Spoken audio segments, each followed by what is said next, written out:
Halo Sobat Low Budget tapi High Style, ketemu lagi sama gue, manusia yang saldo ATM-nya lebih tipis daripada layar foldable.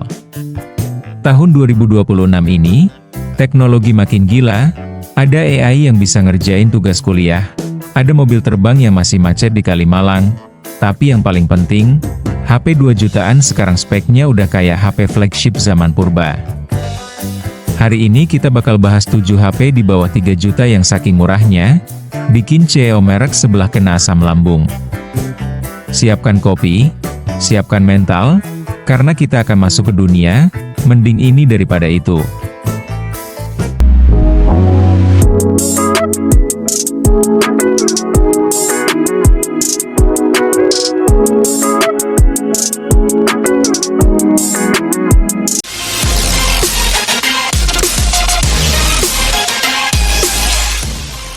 Oke, kita mulai dari Infinix Hot 60 Pro Plus. Masalah utama HP murah biasanya adalah, layarnya malu-malu kalau ketemu matahari. Begitu lo keluar rumah, layarnya hitam kayak masa depan hantu. Tapi Infinix tahun 2026 ini beda. Dia pakai panel Solar Burst AMOLED.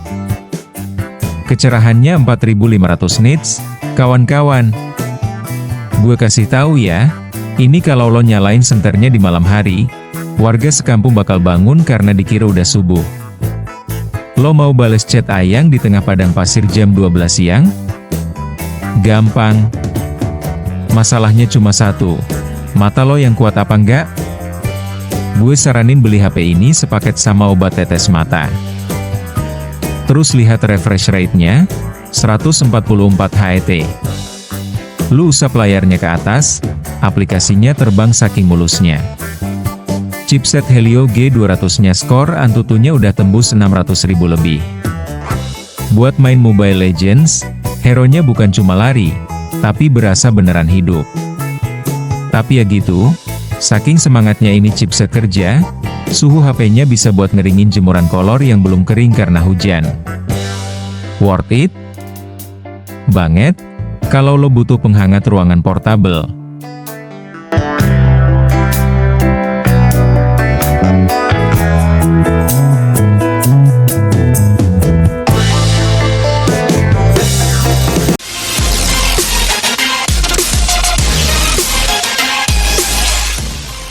Lanjut ke Tecno Pova 7.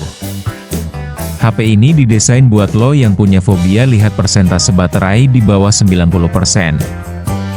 Kapasitasnya 7000 mAh. Ini bukan HP, ini powerbank yang dikasih layar. Gue udah tes ya. Gue pakai buat scroll TikTok dari episode 1 sampai akunnya kena banet, baterainya cuma berkurang 5%. Gue pakai buat main game perang 3 hari 3 malam, musuhnya udah pensiun, ini HP masih nyala. Bahkan kabarnya, kalau lo tersesat di pulau terpencil, lo nggak usah takut. Lo tinggal colok balik, reverse charging, ke kapal pesiar yang lewat, kapalnya bisa jalan lagi sampai pelabuhan. Desainnya mecha futuristik. Belakangnya ada lampu-lampu LED yang kedap-kedip kalau ada telepon masuk. Keren sih, tapi kalau lo lagi ngumpet di bawah meja karena dikejar penagih hutang, lampu ini bakal jadi pengkhianat nomor 1. Ting, LED-nya nyala, tamat riwayat lo. Fast charging-nya 70 watt. Lumayan kencang, tapi karena tangkinya segede gaban, lo colok pas maghrib, baru penuh pas isya. Tapi ya gak apa-apa, habis itu lo nggak usah nyolok lagi sampai minggu depan. Berikut harga dan spesifikasinya HP Tecno Pova 7.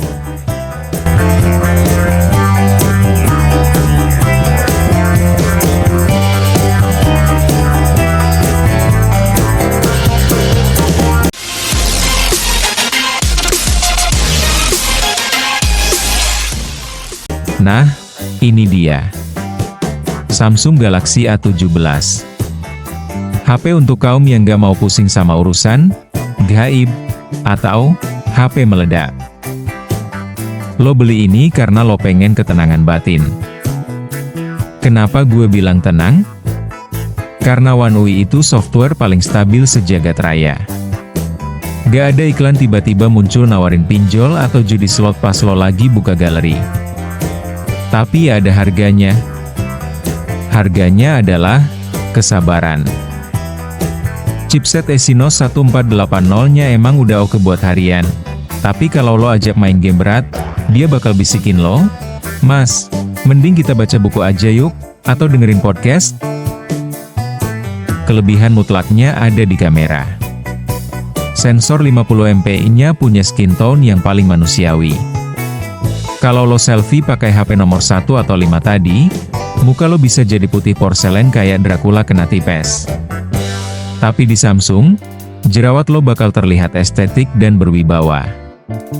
Dan satu lagi, gengsinya, bos. Lo taruh di meja Starbucks, meskipun isinya cuma kopi sachet yang lo bawa dari rumah, orang bakal tetap melihat lo sebagai eksekutif muda yang sedang memantau saham, padahal lagi mantau diskon Shopee. Berikut harga dan spesifikasinya Samsung Galaxy A17.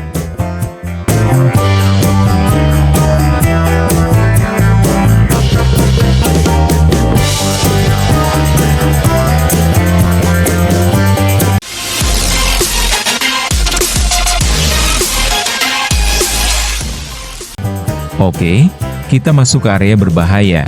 Poco M7 Pro 5 5G. Gue sebut ini HP toxic.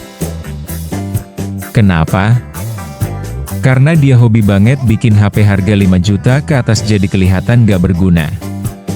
Poco itu ibarat teman kelas lo yang gak pernah belajar, tapi pas ujian nilainya 100, sementara lo yang les sana-sini dapetnya 60. Chipset Dimensity 7025 Ultra di dalamnya itu sebenarnya ilegal buat harga di bawah 3 juta.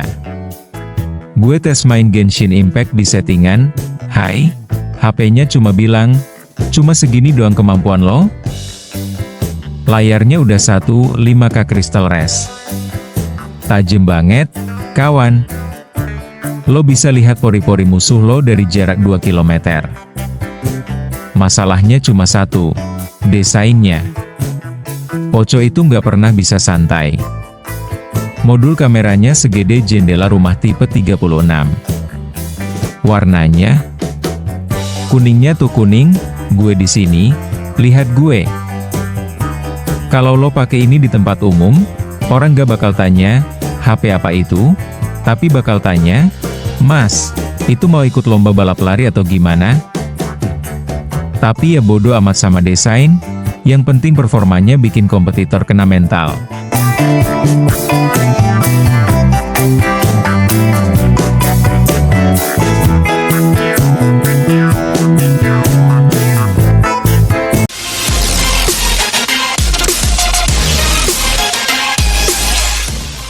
Nah, ini dia juara dunia kelas berat dalam kategori menipu pandangan mertua, Itel S26 Ultra.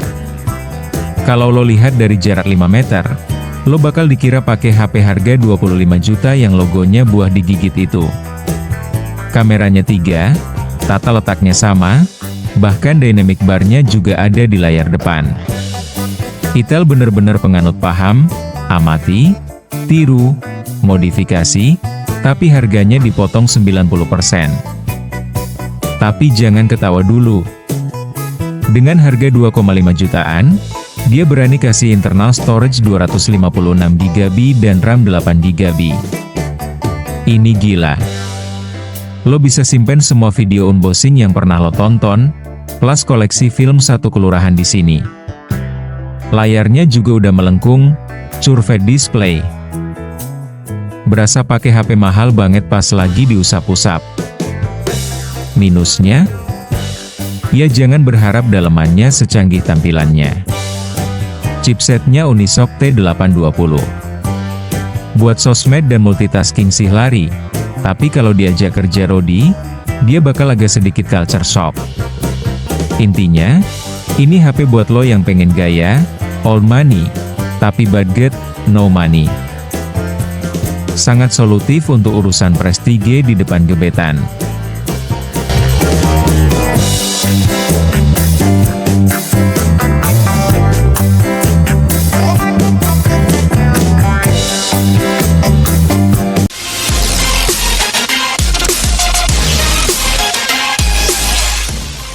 Lanjut, ada Redmi Note 14.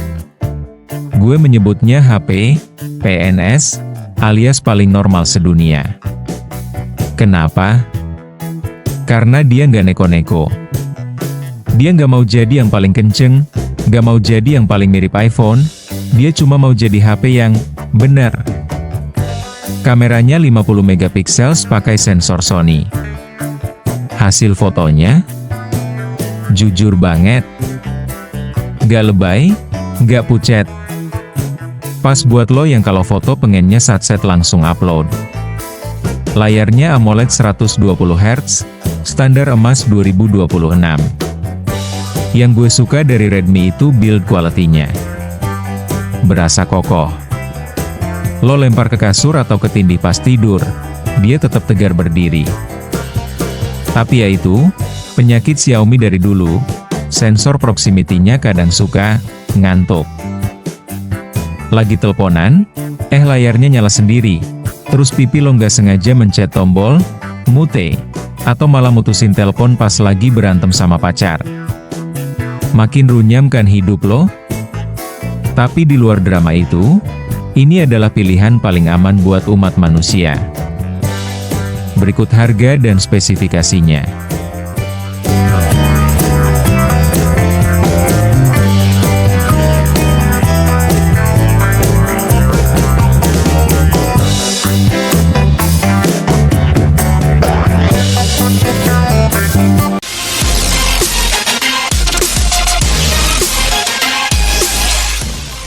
Terakhir, Ikio Z10 Lite. Ikio itu adalah sub-brand dari Vivo yang kerjaannya cuma mikirin gimana caranya main game biar menang. Versi Lite, ini ibarat motor matic yang udah dibore up mesinnya. Luarnya kalem, dalamnya galak. Kekurangannya, kameranya cuma buat syarat doang biar gak dikira kalkulator. Bagus kalau ada cahaya, kalau gelap ya, mending lo bayangin aja sendiri mukanya gimana. HP ini diciptakan buat gamer yang dompetnya lagi kritis tapi skillnya pengen tetap elit.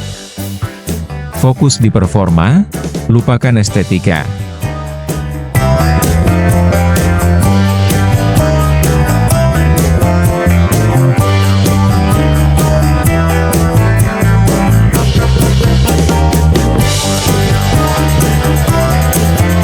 Jadi, pilih mana? Mau yang layarnya silau kayak masa depan, Infinix, baterai badak, Tecno, atau yang penting pamer logo, Samsung? Tulis di kolom komentar, dan jangan lupa kasih tahu gue kalau lo nemu HP lebih murah yang bisa bikin kopi sendiri. Gue pamit, mau lanjut nyicil HP nomor 4. Jangan lupa like, subscribe, dan nyalakan loncengnya biar gue bisa makan selain mie instan.